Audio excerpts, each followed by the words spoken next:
All right, so we're back on our coastal job down here in Bristol, Maine. This house is put way up on these pillars for a flood zone. FEMA's making them build the house like this. You can see the ocean. There was, at one point, the water was 6 feet high in here. So that's why everything's being built up like this. You can see the ocean. Pretty nice spot, actually.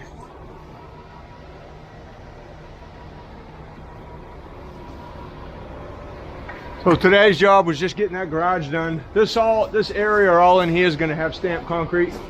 We're going to put bands, probably just stone texture bands in between the columns. So we'll pour those bands first, and then these areas in here will all get ashlar slate, just like that little piece up there.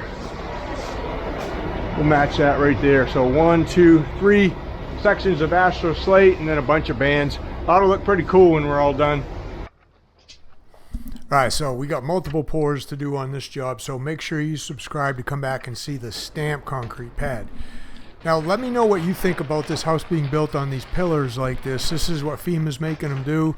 They got to get it up off the ground so it won't flood out. That's about all I know. I didn't really get into it too much with the GC, so he's just telling us this is the way it's got to be done. All the slabs under here, they have to be breakaway slabs too, so nothing's bonded to the pillars or bonded to the exterior foundation. Everything's separate, so it could, I guess, move separately if it did need to, and it wouldn't take the walls or the pillars with it, is what I understood. Now we're down here at 6 a.m. in the morning. This is an hour's drive from my house to get to here. So we're 6 a.m. in the morning. Concrete's already on the road because concrete's about an hour away too. And we just wanted to make sure we had, we left ourselves enough time to get the garage prepped. We didn't have time to come down and do it in advance, and we knew it was going to take the three of us probably about 20 minutes or so to get this ready. So we weren't too worried about prepping it, and we knew the thickness because we had been down here already doing that little piece in the back. That's a little piece of stamped concrete with a stairs set, and then behind that door is going to be an elevator that goes up to the second and third floors. Now this is a 6-inch thick concrete garage floor. It will be shelled in, so it'll have a regular garage door. It'll have a wall over there on the left, a wall over there on the right. So it'll be all enclosed as the garage, but they needed to get the slab done. They also need to get this stamped concrete done so they can finish some outside stuff like the septic system and things like that. So we got to jump right on that. It's late in the fall here in Maine currently. And we've been having some really good weather, but we know that's going to end come November. It's going to start getting really cold. It's going to make doing this outside stuff a little bit harder to do. Now the total dimensions on the garage was roughly 21 by 18 and 6 inches thick. So we got just one load coming down here. We're using our regular 3500 PSI mix. We got fiber mesh in it. We got water reducer in it. We also put half air in stuff like this, even though we're going to power trowel it. There's no worries with power troweling something that's got a little bit of air in it if you know how to do it right. And I'm just going to show you how we get this poured. A simple, what's basically for us is a simple, easy 21 by 18 garage floor that has about 1.5 inch slope from the back towards the front. Again, we tied a grid of the fiberglass rebar, 2 foot on center, kind of pulling that up as we go. We didn't have any chairs or slab bolsters, whatever you want to call them. Everybody calls them a little bit different, but so we'll just pull that up as we go, get the rocks from the concrete under it, and it'll stay up in the concrete.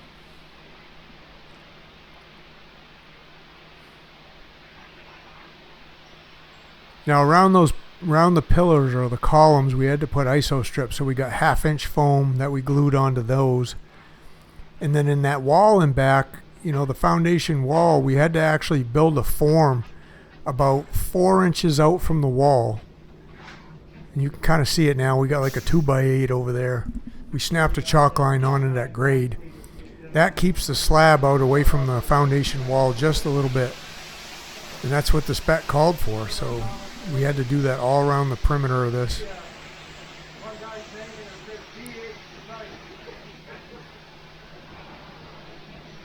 So the concrete driver, his name's Brian, he showed up he showed up right around 6:30, quarter of 7. They started batching him, you know, probably around 5:20, 5:25. The good thing about leaving that early in the morning going this far is there's really not much traffic. You don't have to worry too much about school buses and stuff like that.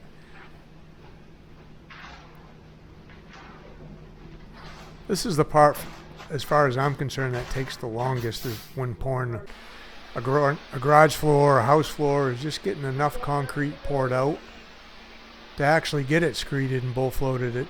For us, this is the longest part. And then, you know, if you've watched any of my videos, you know that we mag float all the edges, get them really nice and smooth, and then we use them to screed off from. And then I'm going to shoot a pad in the middle. You know, I set my laser to the middle depth already, or the middle height, I guess, if you want to call it. Right where Darren's magging right now. That's an inch lower than the back of the slab and an inch higher than the very front where the garage door is. So I just set my laser to that, and I'm going to shoot a pad in the middle. We'll strike our grades off from that pad. Now, if you really want to learn how to do stuff like this, or just learn more about pouring concrete or finishing concrete, you can join my Concrete Underground. There's a link for that down in the description of the video, and I got all kinds of training videos in there about all kinds of stuff we do. You know, if you check out my YouTube channel, you'll see we do a lot more than just pouring concrete floors. And my training in the Concrete Underground covers a lot of that stuff: stamp concrete, repairing, epoxy coatings, you know, just a lot of stuff that has to do with concrete is what we specialize in.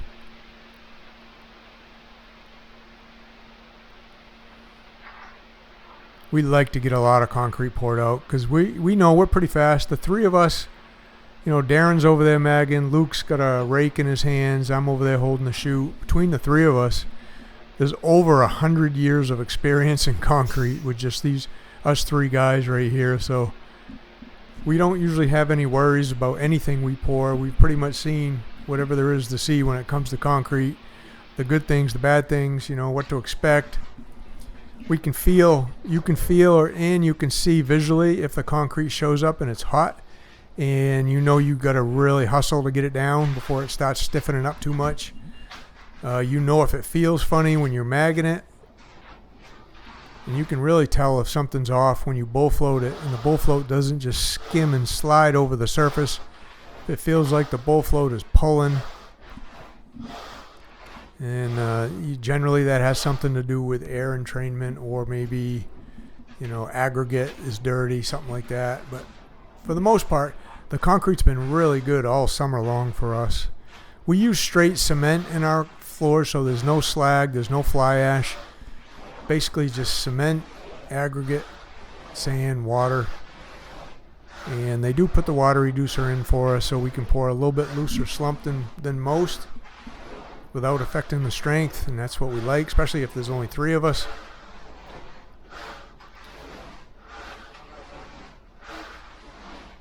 That's a magnesium screed too. That's not a 2x4. So we have multiple different lengths of those magnesium screeds, and we'll screed a lot of our smaller floors like this just by hand, just as fast, versus pulling out the DeWalt power screed, the battery screed, and using that on something this small. It's just as fast doing it by hand. This is how we were taught anyway, so we did it like this for years, way before there were even battery screeds that were developed.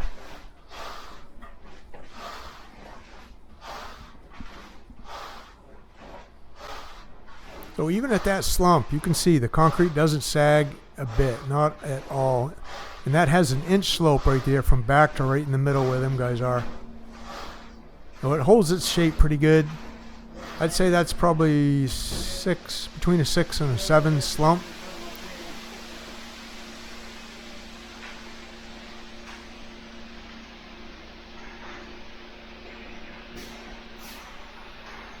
Now it's just a matter of getting the rest of this filled in almost all the way to the top of that. Doesn't go quite to the top of that board. We did have to snap a chalk line on it, down about an inch. So we'll get it right, almost right even with our chalk line, probably leave it a little bit low, so in case we do get a little bit of high, we don't have to shovel it out in the driveway.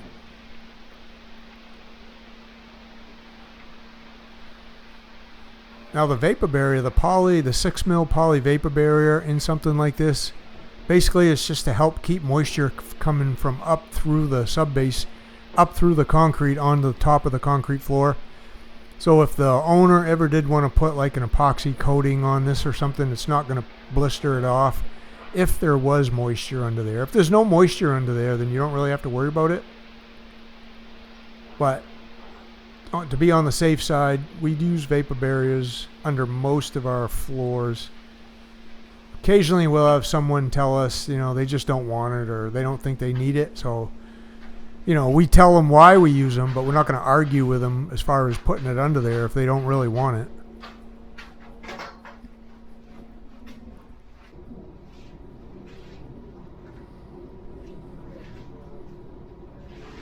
There, so we had previously shot grades with a laser, snapped a chalk line, and that's how we know what the grade or what the level is.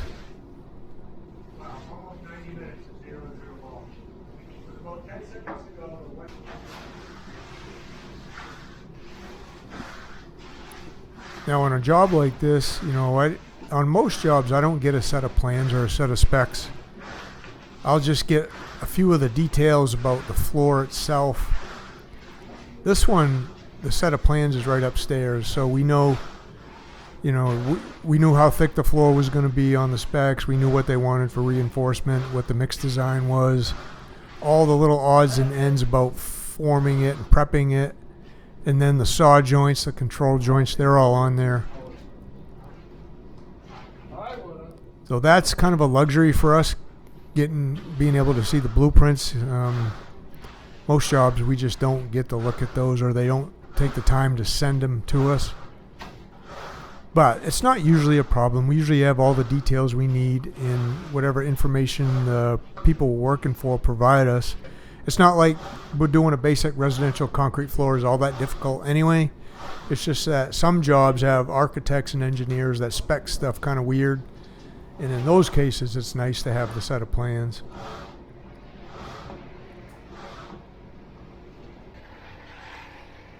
So our day today is, you know, we leave one guy here. He's going to power trowel this. He'll get it all burnt off, shined out. It'll be rock hard. This thing will be rock hard. It's probably 7 a.m. right now, maybe 7:15. It'll be rock hard by noon time or 1 o'clock in the afternoon. He'll put the saw cuts in it. He'll strip the forms, and then that'll be it for this for us. And then in a couple weeks, we're coming back to do that stamped concrete. So again, make sure you subscribe to check that out. That's going to be pretty cool. But then two of us are actually headed about an hour and a half north of here, and we're working on a stamped concrete patio on a lake up in Belgrade, Maine. You can Google that. That's a pretty cool area. And we're going to start forming all that. It's got curved forms on it. It's about 1,000 square foot stamped concrete patio. It's going to have rock texture, gull gray for color. So that's going to be really cool. So in addition to that, you know, make sure you check out both of the videos that are going to pop up here at the end. Those are really cool jobs also. But that's what it looks like when you bull float concrete. That's what it should look like when you bull float concrete. It should look really smooth after you get done. Shouldn't really have any gaps or dips or humps in it or anything like that. It should smoothen out pretty easily. And then that's what you're going to leave it like until just before you get ready to power trowel it. So make sure you check out these two videos.